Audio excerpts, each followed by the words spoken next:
It's just a job at a coffee shop. Thousands, if not millions, of normies do this every day. It's nothing a supervillain like me can't handle." In spite of her inner pep talk, Apparition's hands shook, and it took all her willpower not to throw up an illusion and run the other way. Seeing her father hanging out in a ball cap and sunglasses across the street kept her on track.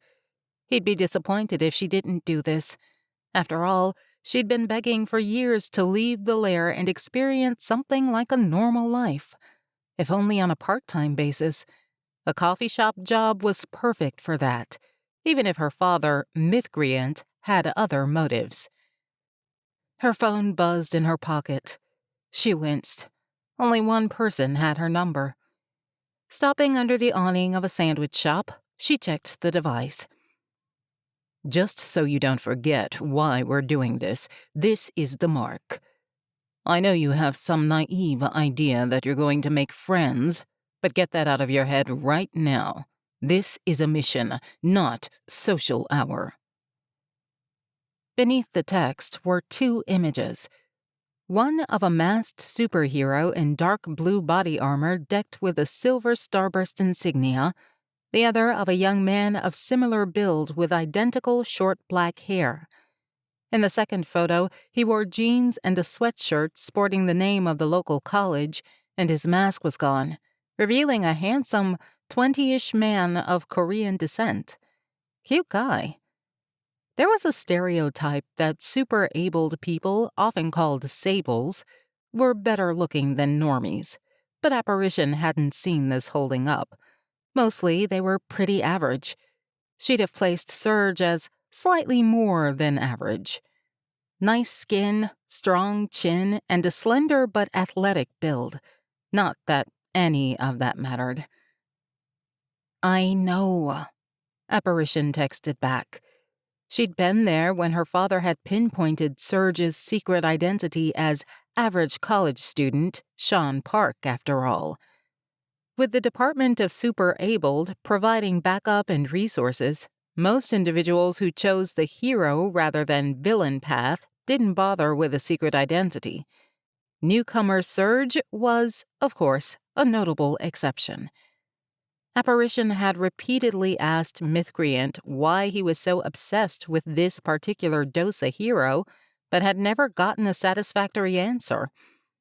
Mythgreant had packed up their life and lair a few weeks before, as soon as he'd seen Surge on the news for the feel-good deed of rescuing every pet in residence when a local shelter had caught fire. Surge had even adopted a basset hound at the same time.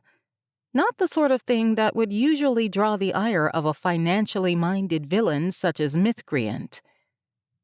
She put her phone away and straightened her gray knit cap over her fine red hair. Mission first, of course. She wouldn't let Father down by getting distracted, but in order to draw Surge in, she'd need to look like a normal 19-year-old girl who happened to work at his favorite coffee shop. Having friends was practically part of her cover. She'd simply have to figure out how to make friends first. She picked up her pace, focusing on the sign about a block ahead that read, "Cup of Cheer Coffee."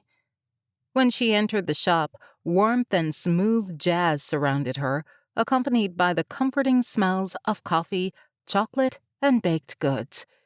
She inhaled. She loved coffee shops. "Can I help you?" A woman of about Apparition's age, with dark skin and elaborate braids decorated with multicolored beads, looked up from behind the counter. Apparition cleared her throat. "I'm Nikki. I'm starting today." The woman, whose laminated name tag read Jasmine, glanced at the wall clock. "You're early." Apparition forced a broad smile. "I wanted to make a good impression on my first day." "Huh." Jasmine sniffed before motioning for Apparition to follow her around the counter. "I guess I'm training you. Come on, I'll get you your apron and name tag."